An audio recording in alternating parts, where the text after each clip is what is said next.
Hello সবাইকে। তো এই দিন আমি বাড়ি আসছিলাম, তো আমার নিজেকে আর ব্যাগ ট্যাগ সবই প্যাক করে নিয়েছিলাম, কারণ বাইরে প্রচুর রোদ ছিল।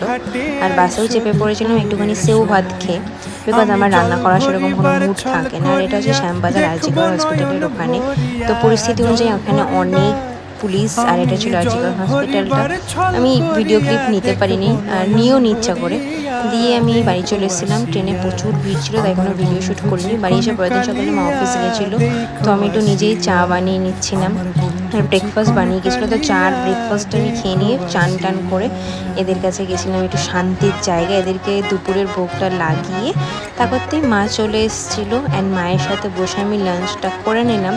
তো এই ভিডিওটা ভালো লাগলে অবশ্যই like comment share. Thank you for watching. আজকালকার লাঞ্চে ছিল আই থিঙ্ক মটরের ডাল, পেঁপে দিয়ে, আর আলু পটলের ঝোল, আলু ভাজা, পাঁপড় ভাজা, শসা। সো দোকানের সাথে দেখা হচ্ছে নতুন একটা ব্লগে। Tata, see you in my next video guys.